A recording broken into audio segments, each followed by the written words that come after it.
Hello everyone, this side Poonam Grover from Sant Andrews Institute of Technology and Management, Farooq Nagar, Gurugram.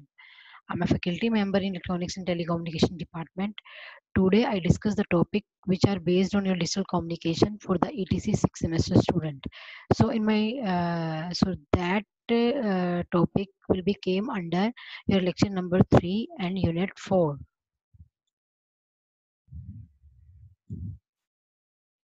Clear. So in my today lecture, I will cover various topic, that is pseudo-noise sequence, or second one, a notation on split spectrum, direct sequence split spectrum, and processing gain. So these are all are very important point as per the exam point of view or as per your knowledge. So today start one of the topic which are came under your digital communication, that is pseudo noise sequence. So what do you mean by what is the need of that pseudo codes? Pseudo noise sequence, that is a sequence, or you can say that is a type of code which can generate at the transmitter and receiver side should be same. So by the use of these code you can develop a communication link between two person, और you can say two media. Clear. So जैसे उसने बोला है कि pseudo noise sequence और जो split spectrum communication होती है उसकी आपको ज़रूरत ही क्यों पड़ी. ठीक है, तो मैं आपको एक बार हल्का फुल्का आइडिया देती हूँ कि सूडो नॉइज सीक्वेंस क्या होते हैं कि हमारे ये कुछ कोड्स होते हैं स्प्लिट स्पेक्ट्रम के लिए, that independent of data, same code is used at the receiver, and at the transmitter we can despread that particular code, so original data may be recovered. Clear.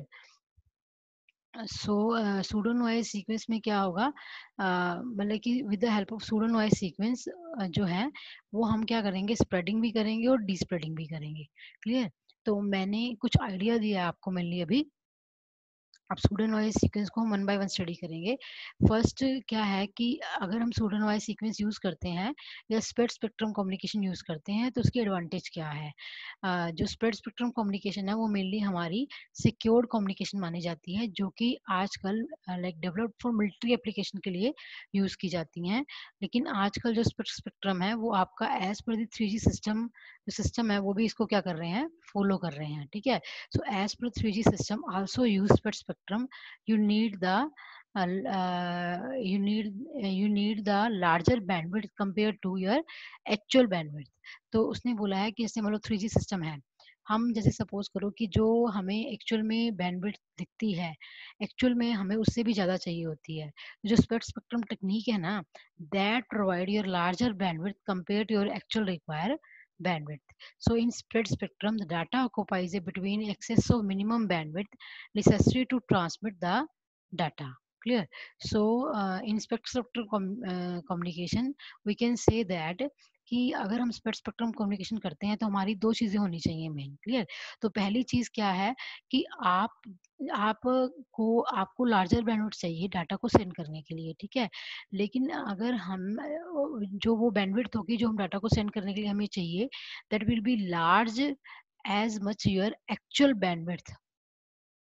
Bandwidth of the that particular signal. Clear. और second requirement क्या है कि इसके अंदर हम कुछ codes use करते हैं, तो जो कोड्स हमने ट्रांसमीटर साइड पे स्प्रेडिंग के टाइम में ड्यूरिंग मॉड्यूलेशन कन्वर्ट किए हैं, वही हम कोड्स को एट द रिसीवर साइड पे क्या करेंगे, लाइक सेम कोड से उसको क्या करेंगे, डी सेपरेट करेंगे. So that is a two major thing which we can remember in your spread spectrum communication. Also one code sudo से sudo जो आपका एक्सपर्ट स्पेक्ट्रम के अंदर हम दो तरह के नॉइज सीक्वेंस यूज करते हैं. एक को बोलते हैं हम pseudo noise sequence, another is called pseudo random sequence. So these are both are the same thing that is used as spreading and despreading for that particular phenomena. ठीक है. Not exactly a noise for a random sequence. Clear. हम ये नहीं कह सकते कि जैसे suppose करो कि अगर आपके सिग्नल में कोई नॉइज ऐड हो जाती है तो वो भी एक तरह का सिग्नल ही मानी जाती है, तो उस पूरे को नॉट एग्जैक्टली अ नॉइज और अ रैंडम सीक्वेंस, ना तो हमें उस पूरी तरह से उसको नॉइज बोल सकते हैं और ना ही पूरी तरह से हम उसको रैंडम सीक्वेंस बोल सकते हैं. So if a purely random random sequence, the receiver did not generate the same code at the receiver. उसने बोला है कि जैसे जैसे हमने बोला कि हमने कुछ pseudo noise sequence यूज करते हैं, कोड्स यूज करते हैं एट द ट्रांसमीटर साइड पे, और वही कोड हम किस में यूज करेंगे, रिसीवर साइड पे. अगर हमने उस नॉइज सीक्वेंस को एज ए रैंडम माना है, ठीक है, अगर हमने वही उस रैंडम सीक्वेंस के कोरस्पोंडिंग अगर कोड हमने ट्रांसमीटर साइड पे डिजाइन किया है, तो वही कोड हम क्या करेंगे, रिसीवर साइड पे डिजाइन करेंगे. लेकिन अगर if if it purely random, the receiver did not generate the same code at the transmitter. यानी कि अगर हमारा जो सीक्वेंस है वो प्योरली रैंडम है, ठीक है, तो वो सेम कोड जनरेट नहीं करेगा जो उसने ट्रांसमीटर साइड पे किया था, if it is not random.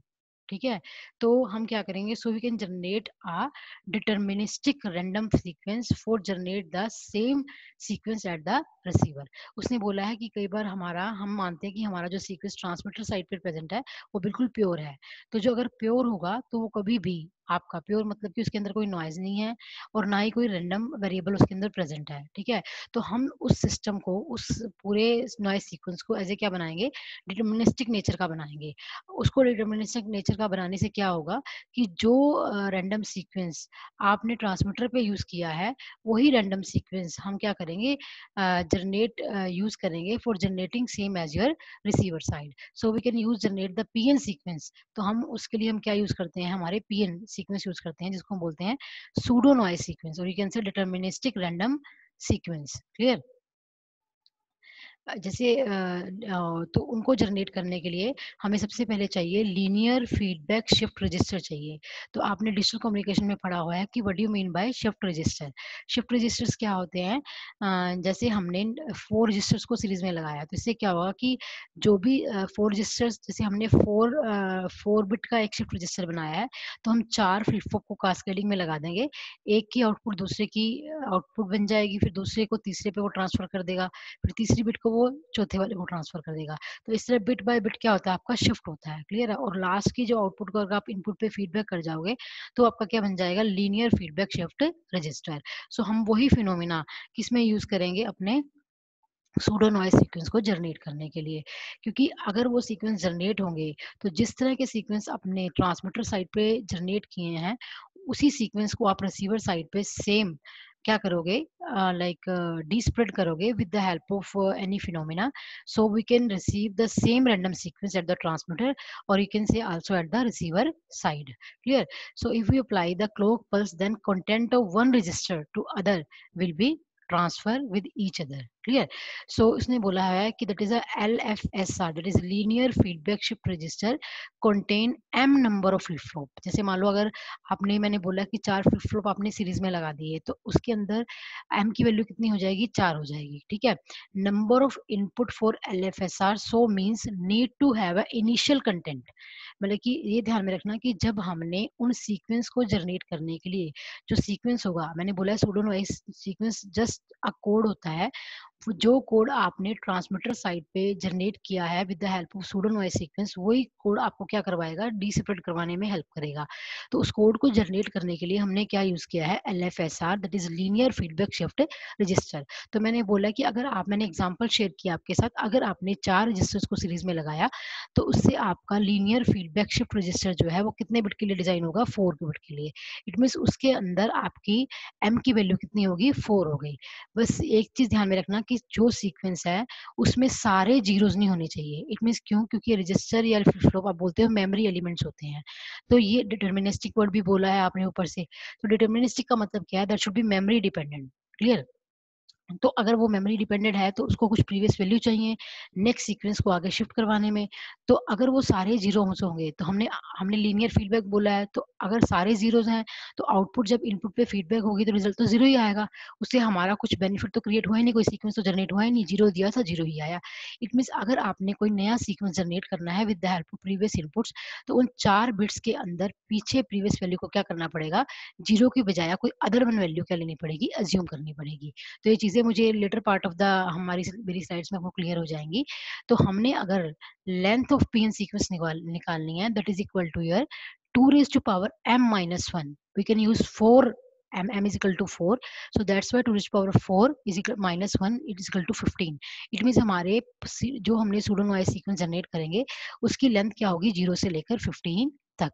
लेकिन अगर हमारा m is equal to 3 है तो उस केस में आपके सूडो नॉइज सीक्वेंस की लेंथ कितनी होगी n is equal to 7. That is clear, n is equal to 7 here. ठीक है. सो फर्स्ट थिंग क्या है, पहली थिंग उसने ये बनाई है कि आपके सूडो नॉइज सीक्वेंस की लेंथ कितनी होती है. दैट डिपेंड्स अपॉन कि जो कोड बनते जाएंगे वन बाय वन. जब आप शिफ्ट रजिस्टर्स की फॉर्म में बिट्स को वन बाय वन शिफ्ट करवा रहे हो, अगर आपने 3 बार शिफ्ट किया, ठीक है, तो वो कोड कितने कोड जनरेट करेगा, 7 कोड जनरेट करेगा. क्लियर है. ऐसे ही अगर इस तरह की आपको 7 मतलब कि वो 0 से लेकर 7 तक 7 कोड जनरेट करेगा. एक तो ये अगर वो 4 का है तो वो 16 0 से लेकर 15 तक आपके 16 कोड जनरेट करेगा. क्लियर है. तो एक तो उसके अंदर आपको पता होना चाहिए कि आप जो कोड जनरेट कर रहे हो एट द इनपुट साइड पे उसकी लेंथ कितनी है. ठीक है. नेक्स्ट क्या है कि पीएन सीक्वेंस जो है वो पीरियोडिक नेचर का होना चाहिए. पीरियोडिक मीन्स अगर आपने 4 बिट यूज किए थे सीक्वेंस को जनरेट करने के लिए, 4 बिट मतलब कि आपने 4 फ्लिप फ्लॉप जो है वो आपने सीरीज में लगाए थे, तो पहली क्लॉक पल्स पे आपका पहला सीक्वेंस जनरेट होगा, सेकंड क्लॉक पल्स पे आपका सेकंड जनरेट होगा. लेकिन आपने लेंथ कितनी बोली है कि अगर आपने 4 यूज किए तो उसकी लेंथ है 0 से लेकर 15 तक. इट मीन्स 15 के बाद वो दोबारा फिर किससे स्टार्ट हो जाएगा, 0 से स्टार्ट हो जाएगा. It means that should be repeated. So PN sequence is periodic in nature. So ये दो प्रॉपर्टीज आपके पीएन सीक्वेंस को जनरेट करने के लिए होनी चाहिए. मैंने यहाँ पे पीएन सीक्वेंस को जनरेट करने के लिए एग्जांपल शेयर किया है, वो आप ध्यान से देख लीजिए. वो क्या किया है, मैंने 4 रजिस्टर लिए. फर्स्ट रजिस्टर्स का नाम है आपका C0, then C1, C2 and C3. Clear. तो मैंने क्या किया, C0 और C1 की बिट को आपस में एक्सोर करवा के दोबारा से फीडबैक किया है एट C3 पे. क्लियर. क्या किया है मैंने C0 की आउटपुट से और C1 की आउटपुट लेके दोनों को एडर में ऐड करवा के इसकी आउटपुट को एक्सोर गेट की हेल्प से, यहाँ पे आपका एडिशन के लिए एक्सोर गेट काम करेगा, उसको मैंने दोबारा से फीडबैक दे दिया. इट मीन्स क्या हुआ, that is a linear feedback shift register. Clear है.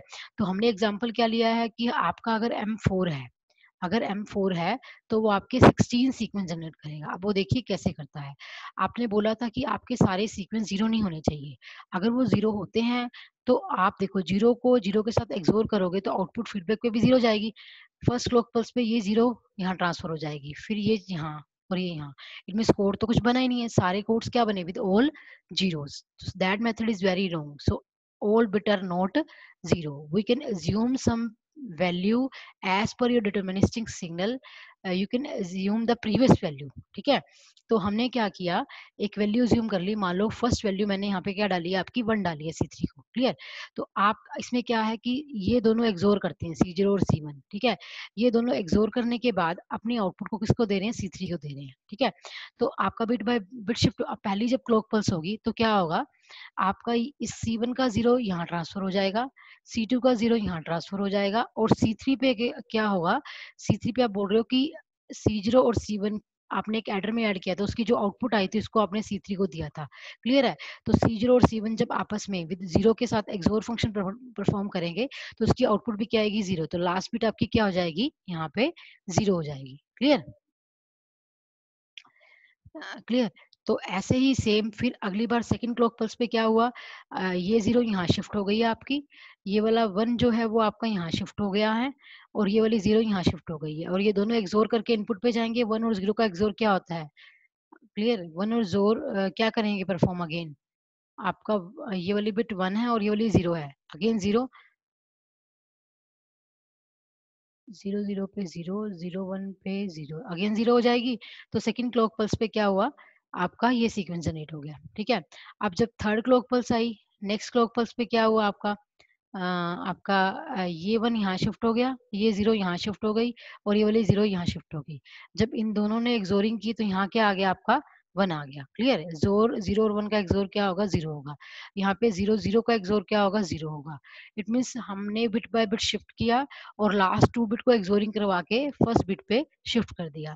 So that is a sequence to generate a PN sequence. तो ये सीक्वेंस कब तक जनरेट होगा, जब तक आपके जो कोड है वो दोबारा रिपीट होना शुरू नहीं हो जाते. तो ध्यान से देखिए, मैंने इन सीक्वेंस को सीधा लिखा है. जैसे आपने ये थर्ड क्लॉक पल्स पे सीक्वेंस लिया 1001, जब ये 0 यहाँ आ जाएगी ये वाली 0 यहाँ और ये वाला 1 यहाँ, ये दोनों बिट एक्सोरिंग करके 0 और 0, 0 0 का एक्सोर क्या होगा, 0 होगा। अगेन आपका क्या आ जाएगा, यहाँ पे 0 आ जाएगा। क्लियर? तो इस तरह से आप सीक्वेंस को जनरेट करते जाएंगे और ये सीक्वेंस कब तक जनरेट होगा, जब तक 15 के बाद आपका सेम जो इनिशियल सीक्वेंस है वो दोबारा स्टार्ट नहीं हो जाता। तो आपने जब 100 पे आए, तो जब आपने इस 0 को यहाँ शिफ्ट करवाया, ठीक है, इस 0 को यहाँ शिफ्ट करवाया, इस 1 को यहाँ, लास्ट के 2 बिट क्या हैं, 0 0, वो इनपुट पे चले गए एक्सोरिंग होके। तो देखो 0 1 0 0, ये आपका फर्स्ट सीक्वेंस का कोड था, इनिशियल इनिशियल जो आपने लिया था, दैट इज 0 1 0 0, ठीक है, वही दोबारा रिपीट होना शुरू हो गया है। तो इसका मतलब क्या है कि अगर आपने 4 बिट लिए हैं तो मैक्सिमम वैल्यू काउंट की बनती है 15। 15 के बाद जिस इनिशियल सीक्वेंस से आपने पीएन सीक्वेंस को जनरेट करना स्टार्ट किया था, उसी सीक्वेंस से वो क्या हो जाएगा, दोबारा से शुरू हो जाएगा। तो that remember this thing very carefully, कि आपने ये नहीं है कि सूडो नॉइस सीक्वेंस की वैल्यू आपने क्या ली है, 0 0 0 1 0 0 लिए फर्स्ट सीक्वेंस की, आप 0 0 1 0 भी ले सकते हो, या फिर इसके अलावा 0 1 1 भी ले सकते हो। लेकिन आपको ये ध्यान रखना है, जिस इनिशियल सीक्वेंस से आपने उसको जनरेट करना शुरू किया था, उसकी जितनी मैक्सिमम काउंट की वैल्यू होगी, वो तब तक एज पर द लेंथ को वो जनरेट करता रहेगा। तो 15 तक उसकी लेंथ है, तो 15 के बाद जिस इनिशियल सीक्वेंस से उसको आपने जनरेट करना शुरू किया था, उसी सीक्वेंस से दोबारा रिपीट होना शुरू हो जाएगा। तो that carrier both of the property, either your sequence length plus your PN sequence came with your periodic properties. Clear? So उसने यहाँ पे क्या मेंशन किया हुआ है, वही सेम चीज दोबारा मेंशन की हुई है कि इसका मतलब क्या हुआ, जो ये पीरियड आया उसको हम बोलते हैं फंडामेंटल पीरियड, जिसके बाद आपकी जो वेव है वो दोबारा से रिपीट होनी स्टार्ट हो गई है। Clear? So PN sequence is a random, then the same sequence will be used as transmitter, it will generate the same sequence at the receiver। अगर वो रैंडम नेचर का है, तो जिस तरह का सीक्वेंस उसने ट्रांसमीटर साइड पे जनरेट किया है, वही सेम सीक्वेंस किसको किस पे जनरेट करेगा, वो रिसीवर साइड पे जनरेट करेगा। मैंने पहले भी बताया कि अगर वो प्योरली रैंडम है, तो आपका जो सेम सीक्वेंस ने ट्रांसमीटर पे यूज किया है, वही किस में यूज होगा, रिसीवर साइड पे यूज होगा। That is all about your pseudo sequence. And pseudo sequence, और you can say pseudo noise sequence, or you can say pseudo random noise sequence, that will be also carry with your two properties. One is called your balance properties, and other one is called your, you can say here, we mention, I can explain in the later part of the video. So firstly we start with your balance property. What do you mean by balance property? Here we discuss when m is equal to, when m is equal to 4, it means the total length is your length of the sequence is 15। Clear? तो अगर हम इसको 15 length आ रही है, तो उसके according क्या होगा, अगर उसमें बैलेंस है तो टोटल 8 8 का रेशो होना चाहिए। क्लियर? लेकिन वो 8 8 के रेशो के बजाय क्या है कि जो वंस है वो आपके 8 वैल्यू से आएंगे, वंस 8 टाइम आएंगे और जीरो आपका 7 टाइम्स आएगा। इसका मतलब क्या है कि अप्रोक्सीमेट दोनों की वैल्यू इक्वल होगी, वंस और जीरोस की। जैसे 15 है, 15 को अगर आपने बैलेंस करना है, तो 8 8 के रेशो में बैलेंस करोगे, या फिर क्या करोगे, आपने वंस की वैल्यू ज्यादा ली है, 8 ली है, और जीरोस की वैल्यू क्या ली है, 7 ली है, तो 8 और 7 टोटल मिला के कितने हो जाएंगे, आपके 15 हो जाएंगे। तो इसमें मेन फैक्टर क्या है कि दोनों जो है वो आपके सेम है, 1 और 0 जो है अप्रोक्सीमेटली सेम है, एक 8 है और एक क्या आपका 7 है। That is total will be equal to your 15 as per your sequence length. ठीक है? तो इसका मतलब क्या है, जो 1 है वो हमेशा 1 बिट ग्रेटर है 0 से। Clear? 1 plus greater than your 0s। ठीक है? So according to that property, that will be always greater than your by one symbol. So number of ones is more than the number of zeros. Clear? If the length of the PN sequence is length uh, large, if the length of the PN sequence is large, in that case probability of occurrence of your वो किस probability से अकर होगा, अगर उसकी length large है। तो अगर मान लो आपने 1 और 0 की प्रोबेबिलिटी निकालनी है, तो आप कैसे निकालोगे? सपोज करो हमें पता है कि आपकी सीक्वेंस लेंथ जो है, जितनी सीक्वेंस लेंथ ज्यादा होगी, उतने ही कोड ज्यादा बिट के जनरेट होंगे। क्लियर? तो उतना ही आपका जो स्प्रेड स्पेक्ट्रम है वो बड़ा अच्छा और मोर क्लियर बनेगा। तो सपोज करो अगर आपकी सीक्वेंस लेंथ एन जो है वो ज्यादा है, ग्रेटर है, ठीक है, उस केस में क्या होगा कि अगर आपने प्रोबेबिलिटी ऑफ 1 निकालनी है, तो आप लिखोगे 1s डिवाइड बाय n। अगर आपने जीरोस की निकालनी है, तो 0 डिवाइड बाय n। क्लियर? तो अगर आपने सपोज हम एग्जांपल लेते हैं, you take an example of your number. इसमें अगर आपने लिया, सपोज करो हमने बोला कि आपके जो कोई सीक्वेंस लिया उसके अंदर जो आपका 500 टाइम तो वंस आ रहे हैं और 499 टाइम्स क्या आ रहे हैं, जीरोस आ रहे हैं। इट मींस उसकी टोटल सीक्वेंस लेंथ कितनी है, 1000 है। टोटल लेंथ कितनी है उसकी, 1000 है। जैसे हमने पिछली बार चार ली थी, लाइक चार के अकॉर्डिंग आपकी 16 आई थी। अगर वो 1000 उसकी लेंथ है, तो अगर उसको आप इक्वल पार्ट में डिवाइड करेंगे तो that is equal to ratio of year 500 plus 499। तो 500 plus 499 these are the approximately equal. It means जो जीरो है वो वन बिट आपकी 500 से कम होगी, ऑलमोस्ट इक्वल होंगे। It means that both one and zero are balanced, or you can say you can generate the balanced PN sequence. So that can prove the property of balance property of your PN sequence. Clear? It means क्या हुआ कि जो zero और one है वो approximately क्या होंगे, आपके हाफ होंगे। और हाफ तो होंगे लेकिन अप्रोक्सीमेटली क्या होंगे, इक्वल होंगे।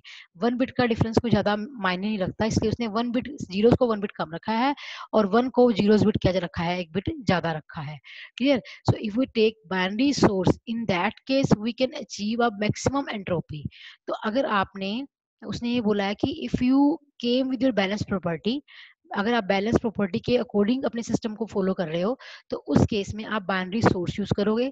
अगर आप बाइनरी सोर्स यूज कर रहे हो तो it means you can achieve your maximum entropy. ठीक है? Next property is called your run property of your pseudo noise sequence. So out of total number of runs, 1 by 2 raised to power n of the total runs are of length. So that run property will be explained also with the help of one example. Here we can write one pseudo sequence, clear, in your sequence manner. So here we show 000 10011, ऐसी मैंने कोई pseudo noise sequence लिखा हुआ है। ठीक है? उस sequence के अंदर पहले देखिए कि देखो लगातार जो सेम चीजें आ रही हैं, जीरोस जो है सेम आ रहे हैं, तो उसको उसने वन रन बनाया। देन वन आपका सिंगल टाइम आ रहा है तो ये सेकंड रन बन गया। फिर टू टाइम्स जीरो आ रही है तो ये कितना बन गया आपका, थर्ड टाइम। फिर टू टाइम्स वन आ रहे हैं तो ये फोर। अब एक सिंगल टाइम जीरो आ रहा है तो ये five, single time one six, single time zero seven. अब चार बार जो आ रहे हैं वो आठ। इट मीन जो सेम आ रहे हैं वो ऐड होते जाएंगे। क्लियर? तो आपके टोटल रन कितने बने, आपके 8 रन बन गए। Clear? So in general, if you find out total number of runs, you know that the length of the PN sequence, अगर आपने किसी सीक्वेंस के अंदर नंबर ऑफ रन्स फाइंड करने हैं यहाँ, तो आप कैसे फाइंड करेंगे, आपको उसके लिए लेंथ का पता होना चाहिए। तो सपोज करो कि आपकी जो लेंथ है वो कितनी है, 15 है। तो 15 प्लस वन बाय टू कितने, इतने रन्स आ जाएंगे, 8 आएंगे। जनरली जो है आप एज जो भी आपने स्टूडेंट वाइज सीक्वेंस लिखा है, सूडो नॉइज सीक्वेंस को जिसकी हेल्प से लिखा है, आइदर 4 बिट की हेल्प से लिखा है, m इज इक्वल टू 4 है, m is equal to 5 and so on, उसके अकॉर्डिंग पहले आप सीक्वेंस, आपको नंबर ऑफ सीक्वेंस लेंथ पता होना चाहिए। अगर m इज इक्वल टू 4 है तो सीक्वेंस लेंथ आपकी 15 है। अगर m इज इक्वल टू 5 है तो सीक्वेंस लेंथ आपकी 31 है। तो उसके अकॉर्डिंग अगर आपको वो चीज़ पता है तो आप उसके अंदर टोटल नंबर ऑफ वंस निकाल सकते हैं, रन्स निकाल सकते हैं। तो वो कैसे निकाले हैं, as per m is equal to 4, n की वैल्यू 15 हो जाएगी, 15 plus one by two that is equal to 8 runs हो जाएंगे आपके। क्लियर? तो यहाँ पे भी उसने अगर अब अगर आपने अगर अब रन्स आएंगे कितने, आपके 8 रन्स तो आए, लेकिन उसमें अब 8 रन्स के अंदर how many runs come with your मतलब कि ये that will explain with the help of example. If you show that you can count the total number of runs with having value one only, जिसके अंदर only one value assume की है, उसकी कितनी values आएंगे।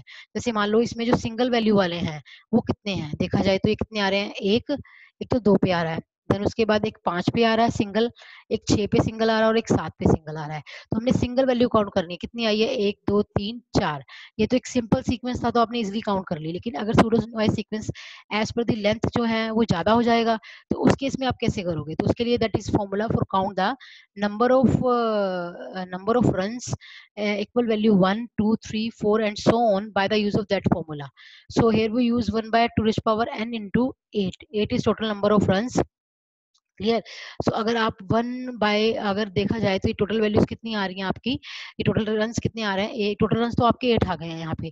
तो आपने टोटल नंबर ऑफ रन्स यहाँ कितने लिए हैं, 8 लिए हैं, और एन की वैल्यू 1 पुट की पहले की, जो वन जिसकी सिंगल वैल्यू आ रही है वो रन्स कितने हैं, तो ये कितने आ जाएंगे 4। तो अपने अपनी फिगर को चेक किया तो वो भी कितने आ रहे हैं सिंगल वैल्यू वाले, कहाँ कहाँ आ रहा है सिंगल वैल्यू, 2 पे आ रहा है, देन 0 पे आ रहा है, 6 पे आ रहा है और 7 पे आ रहा है। क्लियर, ठीक है। उसके बाद हमने लिया विद 2, 2 लेते हैं तो आपको एन की वैल्यू 2 करनी पड़ेगी। तो अगर एन की वैल्यू 2 है, आपकी सीक्वेंस लेंथ सॉरी आपका जो सुडो नोइस सीक्वेंस की रन्स है, टोटल नंबर ऑफ रन्स 8 है, तो आपकी वैल्यू कितनी आएगी, 2 आएगी। इट मीन लेंथ भी 2 है, ठीक है, और आर भी 2 है। तो टू टू वैल्यूज कितने पे आई है वो चेक कर लीजिए। That will be occur at 3 and your 4, 3 और 4 पे यहाँ पे दोनों जीरोस आ रहे हैं, यहाँ पे दोनों 1 आ रहे हैं, जो दो दो वैल्यू में आए हैं। क्लियर। तो इसका मतलब क्या है कि आपका कौन कौन से पे आया है, that will be came at your R R run, total number of run 2 हैं आपके, किस पे आए हैं 3 और 4 पे, और लेंथ कितनी है उसकी 2 ही होगी। Clear.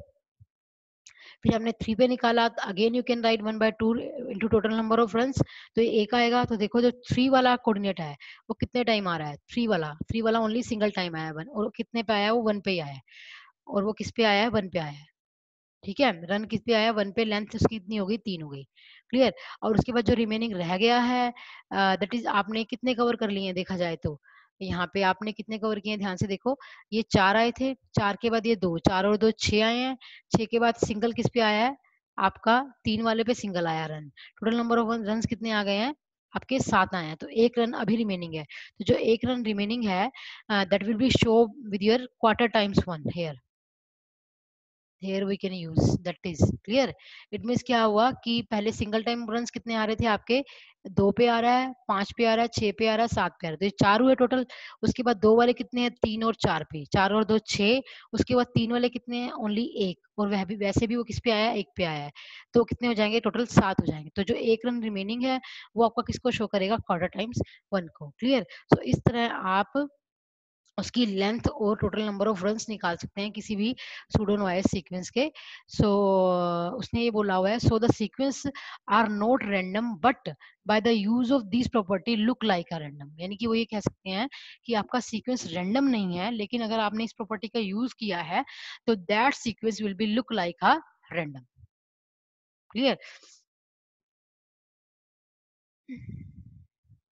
the next you can come with your annotation of that topic will be came with your annotation of SPECT spectrum. Clear.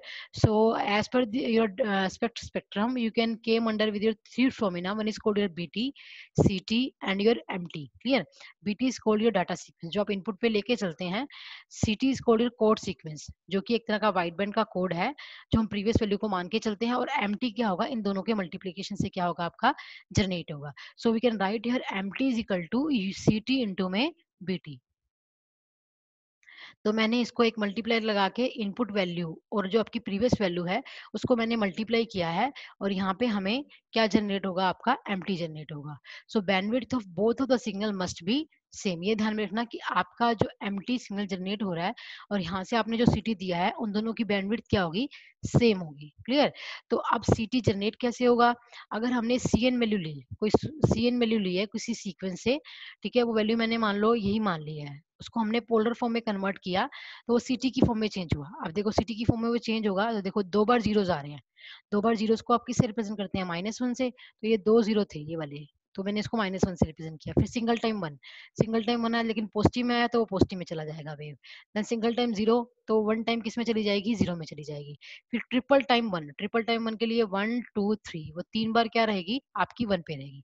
तो इस तरह से आपने जीरोस वैल्यू को आपने -1 में चेंज किया है और 1 को आपने पॉजिटिव 1 में चेंज किया है। तो इससे आपने Cn को with the help of polar property Ct में क्या कर लिया, चेंज कर लिया। अब आपने क्या लेके चलना है, चिप ड्यूरेशन। ठीक है, that is your previous signal you can से। अब आपने अगर आपने एक इन्फॉर्म ये जो सिग्नल जनरेट हुआ है वो आपका चिप सिग्नल है, सीटी है, जिसको आपने सीटी बोला है, और उस सीक्वेंस को क्या बोला है, TC. One value is called your TC, chip duration. Clear. उसके बाद आपकी जो इनपुट आ रही है वो क्या है, आपने सीटी तो बना लिया, with the help of one and zeros की हेल्प से जो भी सीक्वेंस है उसको आपने Cn माना था, पोलर प्रॉपर्टी से आपने उसको सिटी में चेंज किया और you can draw as per the figure. ठीक है, अब आपकी बीटी क्या है, इन्फॉर्मेशन है, तो इन्फॉर्मेशन को कोई भी मैंने रैंडम सीक्वेंस मान लिया यहाँ, that will be all time ones then zeros then ones and so on. Clear. So अगर आपने बैंडविड्थ निकालनी है इनपुट सीक्वेंस की, तो आप क्या लिखोगे, इनपुट सीक्वेंस किस रेट से करो रहा है, 1/TB से। ठीक है, तो 1/TB करेंगे तो उसकी क्या आ जाएगी, बैंडविड्थ आ जाएगी। लेकिन अगर टीबी लार्ज है, यानी कि ये टीबी पीरियड लार्ज है, तो बैंडविड्थ आपकी क्या होगी, स्मॉल होगी। ठीक है, लेकिन जो आपने टीसी है, अगर टीसी जो है वो आपका किसका था, सिटी का था, अगर वो स्मॉल है तो बैंडविड्थ क्या होगी आपकी, लार्ज होगी। तो इस तरह आपका स्पेक्ट्रम क्या हो जाएगा, स्प्रेड हो जाएगा। क्लियर। क्लियर।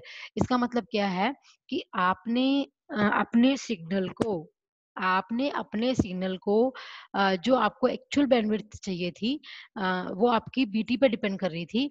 उस केस में जो आउटपुट पे बैंडविड्थ जनरेट होगी, क्योंकि टीसी की बैंडविड्थ आपकी एमटी के इक्वल थी, मैंने यहाँ बोला था कि CT is almost equal to your MT.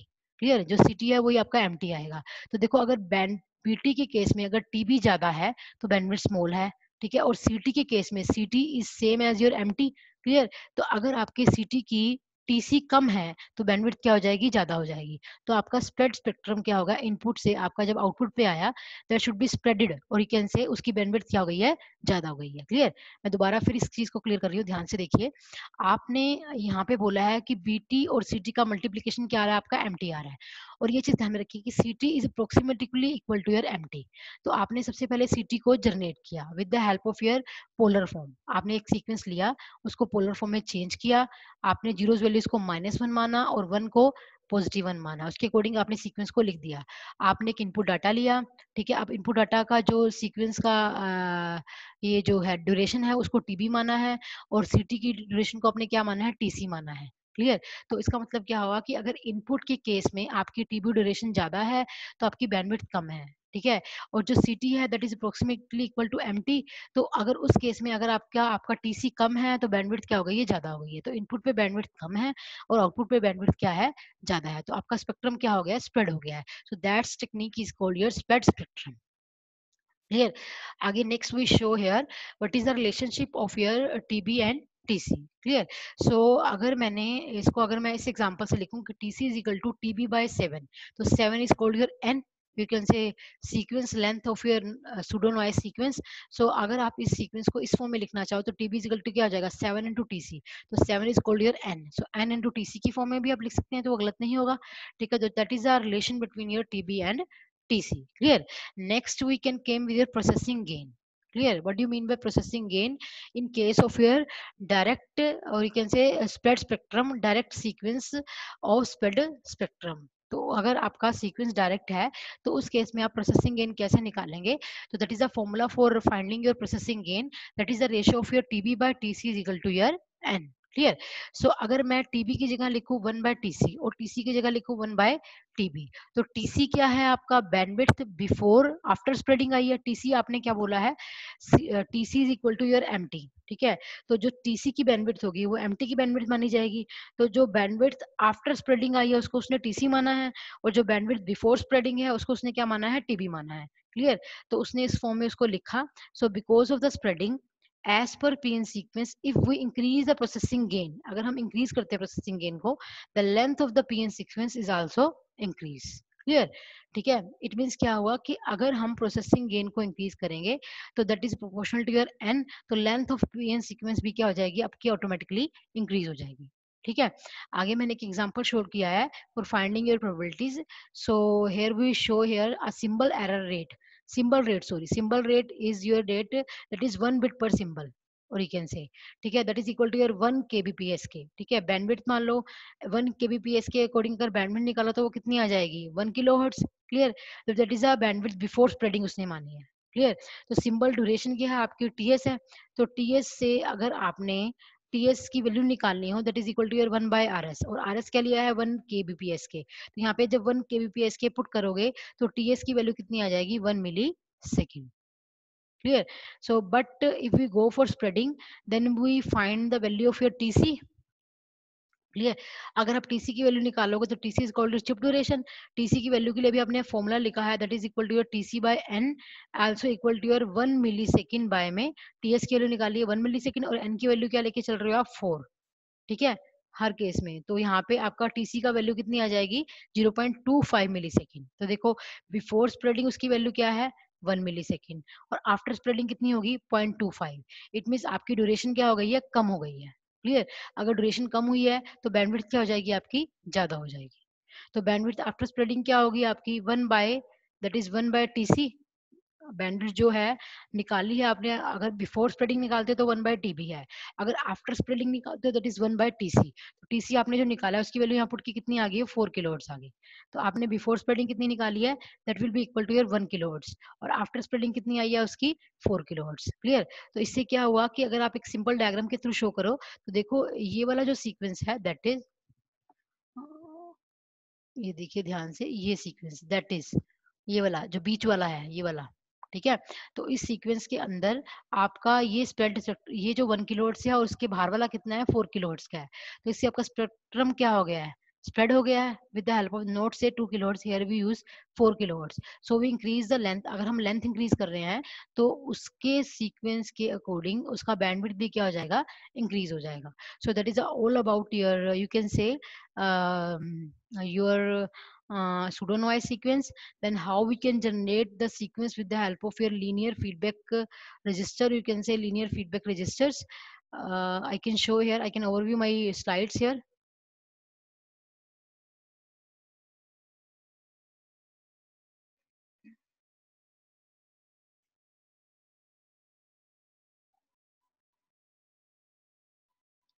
तो आपने क्या किया स्प्रेडिंग की, तो मैंने ये बोला है कि आप कुछ कोड्स यूज करते हैं, उन कोड्स को, जिस तरह के कोड्स आपने ट्रांसमीटर साइड पे यूज किए हैं उसी तरह के कोड आप रिसीवर साइड पे यूज करोगे for spreading and D spreading that particular phenomena.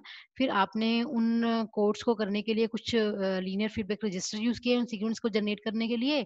तो वो डिपेंड करता है कि आपका एम कितना है। अगर एम की वैल्यू 4 है तो आपके 15, एम की वैल्यू 4 है तो लेंथ कितनी आएगी आपकी 15 आएगी, सीक्वेंस की वैल्यू कितनी आएगी 15 आएगी, एन इजकल टू 15 आ जाएगा।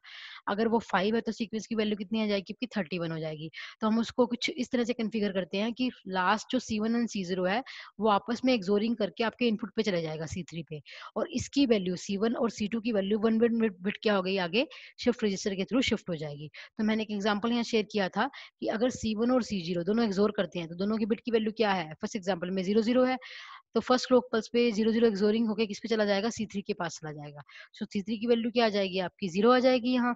ठीक है। और ये 1 बिट शिफ्ट, ये 1 यहाँ चला गया, ये 0 आपकी यहाँ चली गई और ये वाली 0 आपकी यहाँ चली गई। तो उसका कोड क्या बना फर्स्ट क्लॉक पल्स पे आपका 0 1 0 0। क्लियर। तो इस तरह आप ये कोड को जनरेट करते जाएंगे as per your noise sequence, so you can say pseudo noise sequence. तो आपकी टोटल वैल्यू एन की कितनी आई है 15। इट मीन्स 15 वैल्यूज तक, 15 क्लॉक पल्स तक वो सीक्वेंस को जनरेट करेगा। 15वीं क्लॉक पल्स पे वो क्या करेगा, जिस नॉइज सीक्वेंस को जिस इनिशियल सीक्वेंस से स्टार्ट करवाया था दैट इज 0 1 0 0, वो सीक्वेंस की वैल्यू दोबारा क्या हो जाएगी आपकी, रिपीट होना शुरू हो जाएगी। Clear. So that is called your, so that sequence we can use for your spreading and your de-spreading. And your pseudo noise sequence also carry your balance property. I can show the number of ones and number of zeros. If the total values of n is 15 as per your m is equal to 4, so in that case you should be equally divided by 8 and 7. The ones, total number of ones, that should be always one bit greater than your total number of zeros. And also the probability of occurrence of ones and zero you can also find with the help of that example. Here we take also example with n is equal to 1000. So here total number of ones is 500 and zeros is 499. So in that case you can say your p0 probability of 0 is also equal to your probability of 1, equal to must half ही होगी, approximately equal होगी आप उसके। फिर मैंने आपको runs निकालना दिखाया कि आप किसी सीक्वेंस के अंदर कितने नंबर ऑफ रन्स निकाल सकते हैं। So that is all about your spread spectrum, और you can say pseudo noise sequence. And lastly you can mention here, तो इसमें अब आप ये भी चीज शो कर सकते हैं कि ये थोड़ा सा फिगर मेरे से सीक्वेंस में बना, आप इसके बिल्कुल सीक्वेंस में बनाना। यानी कि ये आपका बीटी है और ये वाला क्या है आपका लास्ट, ये वाला नीचे वाला जो सीक्वेंस है ये वाला दैट इज योर बीटी, और ऊपर वाला क्या है आपका सीटी है। तो जब आप इसको बिल्कुल सीक्वेंस में बनाओगे, तो जहाँ तक सिग्नल की वैल्यू बीटी की वैल्यू 1 है, तब तक टीसी आपको सेम मिलेगा। लेकिन जैसे ही आपकी बीटी की वैल्यू चेंज होगी, वो टीसी भी क्या होगा, 2 टाइम्स सेम रहेगा, उसके बाद वो चेंज होना शुरू हो जाएगा। इट मीन्स क्या हुआ कि टीसी की वैल्यू क्या होगी, आपकी बैंडविड्थ क्या हो जाएगी, इंक्रीज़ हो जाएगी। क्लियर? ठीक है? तो उसके बाद मैंने दोनों का रिलेशन बनाया कि टीसीटीबी आपका बिफोर मॉड्यूलेशन है और टीसी आपका आफ्टर स्प्रेडिंग है। ठीक है? तो मैंने उसके कुछ फंडे भी आपको क्लियर करवाने की कोशिश की है। So that is all about your spect spectrum. Thank you for listening my lecture. If you having any doubt then you everybody please ask me.